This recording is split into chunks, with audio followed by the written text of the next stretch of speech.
因我不愿将全部的工资上交给父母，他们就将我赶出家门。走投无路下，我只能来到一家富二代云集的公司。为了能吃饱饭，我顶着饿到发昏的脑袋，看向这群不爱上班的20组。大家有需要待完成工作的吗？一份项目书只要50元。正在讨论下班后去哪里潇洒的少爷千金们停下了话头，震惊地看向我。片刻后，办公室响起了此起彼伏的叫喊声：“50，你瞧不起我呢？我出500。500滚一边去！我出5万排第一，我也出5万。一群穷鬼，我点天灯，我看谁跟本小姐抢。”被赶出家门这天，我的工作刚刚稳定，我爸拧着眉头，指着我的鼻子破口大骂：“我们养你这么多年，现在就该你回报我们。你一个月就那么点工资，让你全部上交，还不够我和你妈塞牙缝的。”我妈轻飘飘地睨了我一眼：“你没钱吃饭，不会下班以后再出去兼职吗？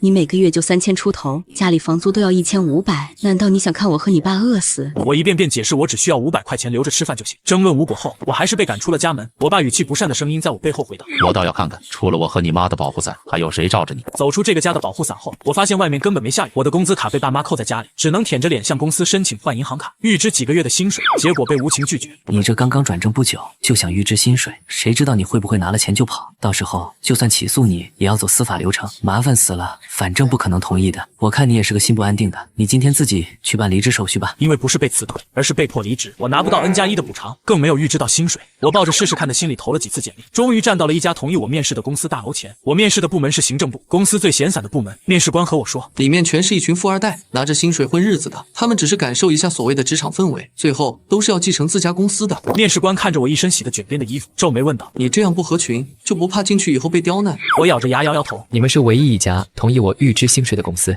只要你们能够预支我3个月。不，1个月，只要能预支我1个月的薪水，一定把公司当我家。面试官点点头，大手一挥，说我明天就可以入职了。我拿着预支的半年工资，连连道谢退了出去。临走之前，我还听到面试官嫌弃的啧了一声，才3万块，瞧不起谁呢？我成功入职。我进入办公室的一瞬间，所有少爷千金犀利的目光瞬间聚焦在我身上。他身上穿的什么牌子的衣服？我怎么没在杂志上见过？香奈儿出新款，磨边做就疯了。你怎么不说是爱马仕的？不像啊，洗成这样了还没破，这得是地摊货吧？这么了解，看样子你穿过。我无视他们的嬉笑和议论，走向自己的工位，一个办公室最角落、最不起眼的地方。再怎么嘲讽，也比不过从我亲生父母嘴里的话难听。现在我有了工作了，能够继续赚钱养活自己。然而过了大半天，面试官所说的霸凌并未发生。午休时间，一个穿着精致、长相乖巧的甜妹跑到我工位上，好奇地打量着我。江晨，你中午吃什么？我拿出一桶泡面放在桌上。你为什么不去外面的餐厅吃呢？我可以推荐你一家好吃的西餐厅，人均只要2000。有没有可能我不是不想，是吃不起？为什么吃不起？你没有零花钱吗？上班了还能有零花钱的吗？我也是长见识了。白宁冰拖着脸认真问我，你早上怎么来的公司？共享单车一路蹬过来的。为什么不开车来呢？我没有车。那为什么不让家里司机送你？我也没有司机。我懂了，你是想锻炼身体是吧？我之前去健身房骑过动感单车，体验感非常好。我将头埋进泡面桶里，算了，不解释了，解释不清楚。入职1个月，我努力扮演着小透明，不参与任何讨论，只在工位上按时完成工作任务。渐渐的，经理也越来越欣赏我，因为我是部门唯一一个干实事的人。可是我的注意力开始无法集中了，因为我真的很忙。公司不包住宿，我只能自己在外租房子住。寸土寸金的市中心，房租真的很贵。我预支的半年工资押一付3后，转眼间只剩下300交完水电网络燃气，最后分文不剩。我现在刚刚入职，还没有做出成绩，不敢再向经理预支工资。我的工作经验不够丰富，必须花时间去证明自己。我毕竟不是爽文故事里的女主，能够突然天降神豪父母，说我是他们家走丢的真千金，然后回家继承亿万家产。现实是我已经16个小时没有进食了，上一次吃东西还是在公司垃圾桶里翻出来的一盒没开封的减脂餐，好吃但是并不饱腹。我抬眼看了看其他即将下班的同事们，他们正兴致勃勃地讨论下班以后去哪喝酒，又或者是去哪开 party。在我深呼吸20多次后，终于鼓起勇气站起身来。大家有需要待完成工作的吗？一份项目书只要50元。说实话，在公司我真的没见过这群富二代们完成工作，经理每次布置任务都只有我一个人本本分分坐在工位上，敲着键盘将工作完成。我这句话问出口后，所有人扭头都震惊地看向我。白宁冰不可置信的声音传来，组长，你真完成工作任务啊！自从被经理肯定以后，我就成了我们部门的组长，其实也只是跑腿，后勤的工作也顺势到了我的头上。我被他们盯着瞬间不自信了起来，声音也弱了下去。是的，我每次都能超前完成工作任务，效率和质量这一块你们放心。你们要是想找人代完成工作，可以优先考虑我价格这一块，还能商量。所有人听到我的话，脸上的表情跟被雷劈了似的。片刻后，所有人都反应了过来，办公室响起此起彼伏的叫喊声：“50，你瞧不起我呢？我出500，500滚一边去！我出5万排第一，我也出5万，但是是欧元。”一群穷鬼，我点天灯；一群穷鬼，我点天灯。我看谁跟本小姐抢。办公室乱成一锅粥，他们的报价越来越离谱，仿佛现在所处的不是公司，而是竞拍场。我赶紧阻止他们：就50就行了。如果你们有需要，我按照顺序一个个完成，反正都是一个部门，完成起来很快的。他们吵吵嚷嚷，白宁丁抢到了第一个名额，他得意的给我转了100块，又赚了100，说请我喝奶茶。我看着手机到账余额显示的200，激动的热泪盈眶。严大小姐，我保证按时给你完成任务。1天时间我就挣了1000多，其中还有这群少爷千金给的辛苦费。等到次日下班，我刚想挎着帆布袋回家赶方案，就被我们部门脾气最暴、家世最好的千金带着人拦了下来。他漫不经心地摸着脖子上的珍珠项链，冲着2个小跟班一挥手，他给我拖楼梯间去，现在是下班的时间，楼梯间没什么人来。我冷汗直冒，开始头脑风暴。我这是遇上职场找茬了吗？可是我哪里得罪了他？从来到这个部门，我就一直默默无闻，每天缩在角落里，就是为了不引起他们的注意。甚至有时候他们拿着东西来我面前炫富，哪怕不认识牌子，我都会狗腿的拍天花乱坠的彩虹屁。他们也心满意足，点了点我不认识的那个 logo。有眼光，这包也不贵，不到100万呢。我赶方案1晚上的钱，连他们包上的线头都买不起。大小姐柳如烟冷笑着伸手勾起我的下巴，香着钻的美甲磨得我皮肤生疼。组长，音调的扭转让我心跳如鼓。我飞快回忆着来部门和他为数不多的交集，我没有和他有过冲突。每次他和我炫耀新买的奢侈品时，我吹的彩虹屁都没有重样过。我绞尽脑汁也想不出来哪里得罪了他。身旁她的2个闺蜜死死抓着我，动弹不得。我想实在不行，等下态度卑微点，只要让他消气了，怎么都好说。柳如烟不慌不忙地拿出手机，指甲在屏幕上发出清脆的敲击声，她阴恻恻的声音在我耳边响起。一会儿记得什么该说，什么不该说。在我战战兢兢的目光下，她夹着嗓音给发起了语音。亲爱的爹地，我都说了，那个项目书真的是我写的，人家敲键盘敲的现在手指还在疼呢，不信你问我们组长。说完，她把手机对准我，附带了一个凌厉的眼神。我慌张的咽了咽口水。那个叔叔好，我是江晨，是行政部小组长。那个项目书确实是他写的。不一会儿，对面弹出一条语音。真的吗？他什么时候写的？我在脑海里回放了一下昨天柳如烟下班后的生活。他昨天去了高尔夫球场，那肯定没有目击者。他昨天加了一会儿班，写完以后才回家。柳如烟递给我一个赞许的眼神，继续捏着嗓子发语音。爹地，你要相信我呀，真的是我写的。知道了，宝贝女儿懂事了。为了奖励你，你想要的那个游轮我已经买了，回家等着验货吧。谢谢爹地。柳如烟放下手机，不知道是不是我的错觉，感觉她看向我的眼神柔和了许多。干得不错，我可是柳氏独女，也是柳氏集团的继承人。以后我的工作任务，只要你完成的好，少不了你的好处。但是同样，你要敢得罪我，你的下场。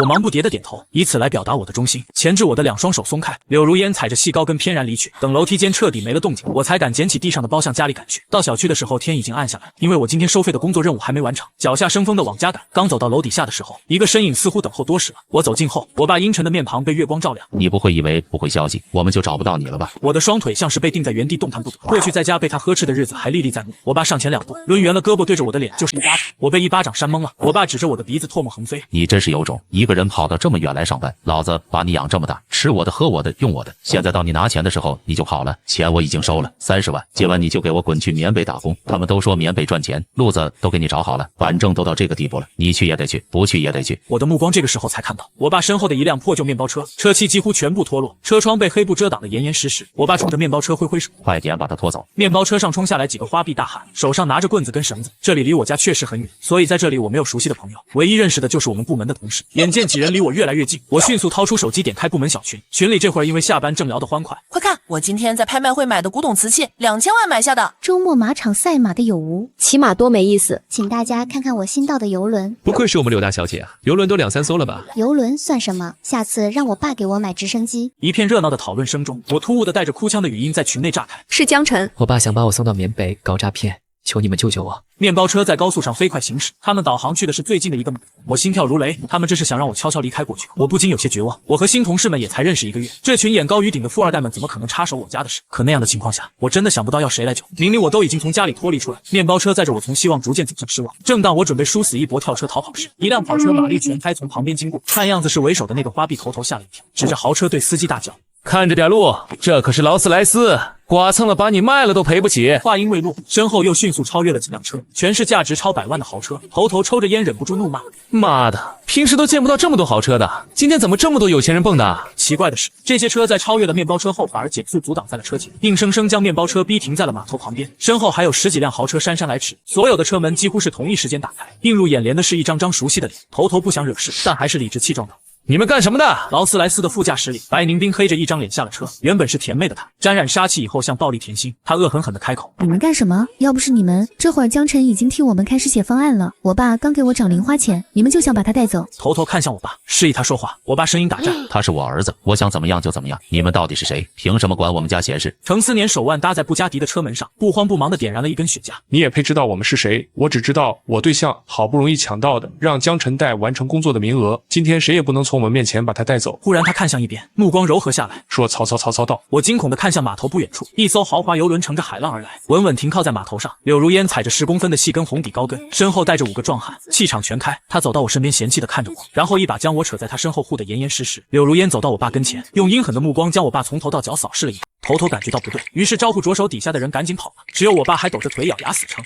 你凭什么多管闲事？啪！柳如烟的手狠狠扇在我爸脸上，长梯的法式美甲在我爸脸上刮出血。柳如烟冷若冰霜的声音响起：“凭什么？凭我是你爹？妈的，好不容易公司来个什么都看不懂的土包子，我还没炫够富，你们就想把他带走？他没了，我炫给谁看？”整个部门全部都是富二代，大家每天都在暗中较量，在炫富上谁也不服谁。但是我不一样，不管谁炫富到我这儿，我都会摆出一副羡慕的神情，靠着自己的3寸不烂之舌，将他们给我看的奢侈品夸上天。于是他们的虚荣心都在我这儿得到极大满足，后面他们只要添了新的东西，都会第一时间拿来跟我显摆。几个壮汉上前对着我爸就是一顿教训。柳如烟拉着劫后余生的我上了那艘豪华游轮，然后皱眉拿出真丝丝帕将我脸上未干的眼泪拭去。早知道你是被面包车劫的，我就该和他们一起开跑车追的。游轮也太慢了，今天才到，船长非要检查安全隐患以后才开过来，结果居然我来的最晚。放心，你就待在我们部门安心写方案，剩下的交我给我们就好。我努力将酸涩的眼泪憋了回去，用力点点头。这一晚，我又回到我那不到10平米的租屋内，将手中接下的工作认认真真完成。第二天我早早去了办公室，手上还提着用这几天赚外快好不容易攒下钱买的新爸爸，便宜的我怕他们喝不惯。到了上班的点，大家陆陆续续打着哈欠来到工位，等人都来了以后，我站起身将咖啡分给他们，我冲着他们所有人深深鞠了一躬，谢谢大家救我于水火之中。办公室瞬间安静下来，大家互相传递了一个眼神，我站在原地不知所措。这时白宁冰率先起身，走到我面前，将几个他曾炫耀过的包放在我桌上，其他人陆陆续续过来，什么包包、香水、衣服，那些见过好几次的奢侈品 logo 快晃瞎了我的钛合金狗眼，哪怕是用过的二手也值不少钱，我自己的帆布包塞不下，就赶紧去清洁间找阿姨要了一个巨大的麻袋。柳如烟踩着高跟姗姗来迟，手腕上还挎着几个8成新的包包，之前像千金大小姐，现在像暴发户。白宁冰冲我这个方向努努嘴，诺，扔那儿吧，他自己会收拾。我眼睛一亮，拼命压住快咧到太阳穴的嘴角，然后打开了我手中的麻袋。我好不容易熬到下班，我将麻袋中的东西再整理了一遍，爱马仕的包包，香奈儿的香水，古驰的丝巾， LV 的裙子，还有一些 logo 实在是叫不出来名字，一件一件放好后，麻袋满满当当，我将麻袋甩到肩上扛着，一回头就看到柳如烟和她的小姐妹正盯着我，我眼睛一亮，刚想和他们打招呼，柳如烟嗤笑一声，把他给我拖上车。我大惊失色，被拉上车的一瞬间，我死死扒着门口。大小姐，你得让我死明白啊！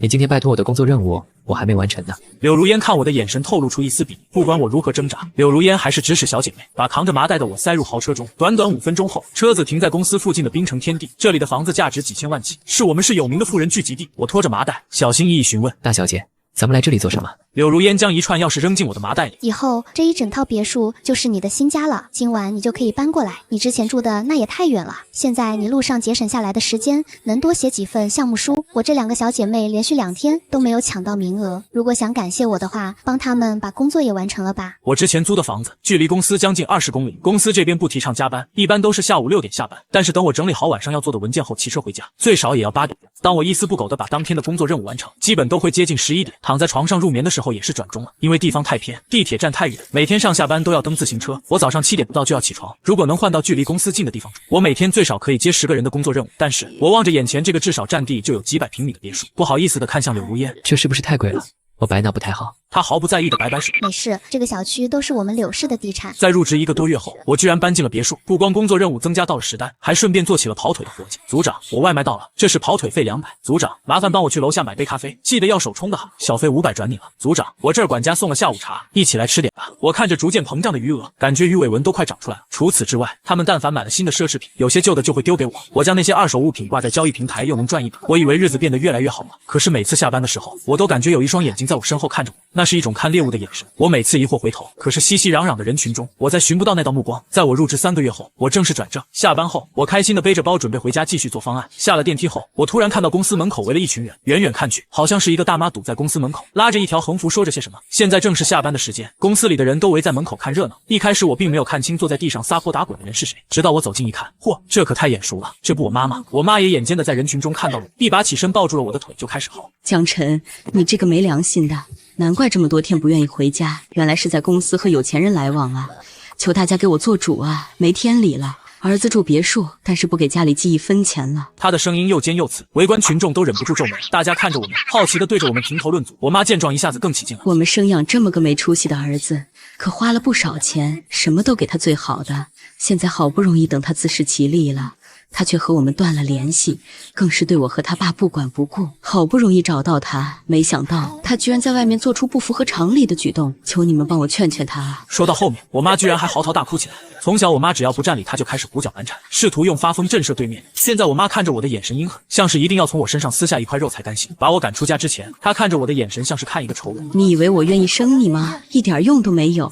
要不是我不能生了，你以为这个家只有你一个孩子，养儿防老，这就是你出生的意义，你就必须按照我和你爸想要的方式活着。其实有时候也理解，他这一辈子都活在我爸的掌控之下，在他之下的只有我这个老实本分的儿子，所以他一定要将我踩进泥潭中，他才能凸显他的优越。围观的人群越来越多，保安不得不过来维持秩序。人群中，一个女生看着我的脸，突然惊讶道：“这不是行政部的江晨吗？他的视频现在还挂在公司网站呢。”说完，他找出视频，将手机放在我妈面前。我妈一听，以为视频能直接坐实我和有钱人来往的事情，她眼神里充斥着疯狂的兴奋，以为我做出不符合常理的举动的事情人尽皆知。她的嗓音瞬间大了2个分贝，越喊越起劲。我就知道男孩子一有钱就不老实，没想到家里富养着他，还是满足不了他的虚荣心，还要……后面的话还没说出口，就全部被堵在喉咙里。手机屏幕中播放的是我刚进公司的视频，那时候的我穿着发白卷边的 T 恤，正在公司的各个垃圾桶里翻找着什么。然后我捧着一盒未开封的蔬菜沙拉如获至宝，我就那样蹲在走廊上，我顾不上周围异样的眼光，将那盒沙拉吃得干干净净。吃完后，我意犹未尽的舔舔嘴唇，然后继续前往下一个垃圾桶翻找。面子在那个时候于我而言分不出，活下去才是那个时候最紧要的事情。我连吃饱饭都成为了难题，那点不值钱的自尊心又算得了什么？这个视频没有拍到的是，我在下班后甚至还带走了一大袋的矿泉水瓶和快递，毕竟这些也能换钱。视频播放完后，人群中一阵哄笑，这是谁和他来往？都穷到翻垃圾吃了，金主怕不是收废品。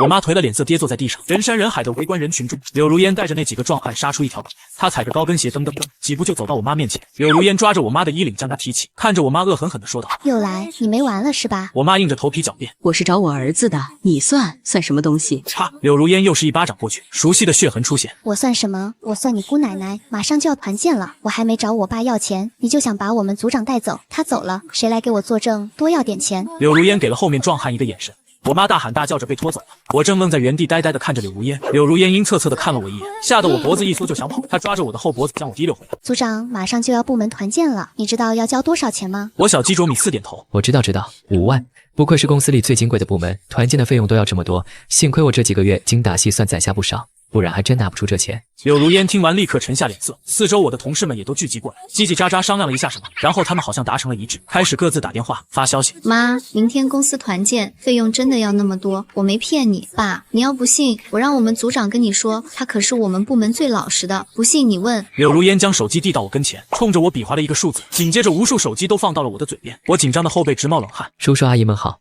我是行政部组长，我们团建费用要……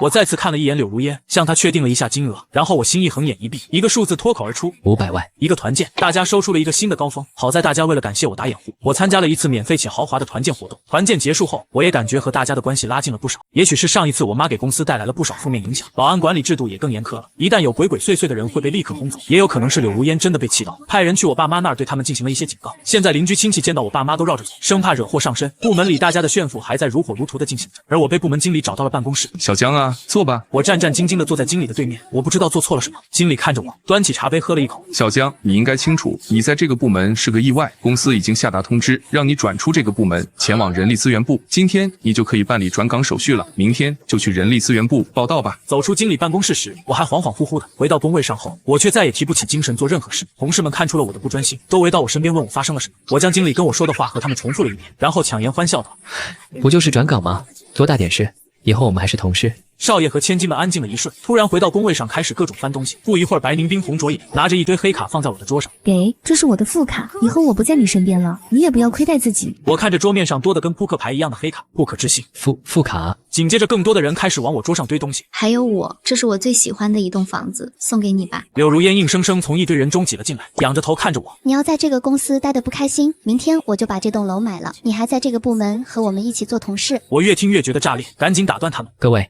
心意我领了，但是毕竟这个公司还有其他人，我也不想麻烦大家。我苦笑一下，更何况我们还在一家公司呢，又不是见不到了。你们放心，以后有时间了我就来你们部门串门，反正这个部门我也待熟了，以后大家的工作还可以给我做，我一定按时完成。第3天，我站在新的办公室门口，我的心里忐忑不安。是啊，我本来就不属于那里。我深吸一口气，推开门，白凝冰从办公椅上转过身，笑嘻嘻地看着我。组长，你今天居然比昨天晚到了5分钟哦。我的表情像是见了鬼，赶紧向其他工位看去，果不其然，还是那群熟悉的脸。我以为我走错了，连忙走出去重新看了一下指示牌。行政部，我是按照指示图走的，难道我记忆错乱了？这个时候，经理的声音悠悠在背后响起：“你再不打卡就要迟到了，还堵在门口干嘛呢？”我赶紧回到唯一空着的工位上，拿出手机打卡，但是心里的疑惑一直没有解开。午休时间，大家都聚在我身边，开始叽叽喳喳跟我讲述昨天我回家后的事情。原来昨天我走后，柳如烟带着那几个壮汉站在了经理办公室的门口。经理站在门口抬了抬眼镜，用淡漠又肯定的语气说道：“你想让江晨留下来？”柳如烟皱眉，刚想问他怎么知道的，经理将办公室的门推开，露出了里面一群行政部的富二代们。巧了，他们也是，甚至还向上面施压，给我下了新的通知书。柳如烟暗暗松了一口气，又看向经理。所以你的意思是？经理冷笑一声，很可惜，我这人最不喜欢被威胁。柳如烟和经理身后的一群富二代们脸色都变了。经理今年50多岁了，是这家公司的元老级人物，也可以说是所有富二代们背后的世家，选择出监督孩子的老师，所以对待普通人的常规手段对他没有效果。经理将公司下达的通知书递给柳如烟，这是公司下达的旨意，背后是你们父母默许的态度。为了一个不入流的角色，我劝你们还是三思而后行。办公室里安静到每个人的呼吸都清晰可闻。柳如烟咬咬牙，硬着头皮开口：“那我们就一起转到他那个部门去。”经理嗤笑一声：“你以为公司是给你们过家家的呢？”就在柳如烟想着应该怎么威逼利诱才能让经理松口的时候，那个苍老又威严的声音再度响起：“不过他的确留下来了。”柳如烟一惊，连忙看向经理，试图从他脸上辨别这句话是不是玩笑。经理站在门口，抱着胳膊看着这群跟了他快半年的20组。我很喜欢这个孩子，努力、上进、本分、老实、真诚。更重要的是，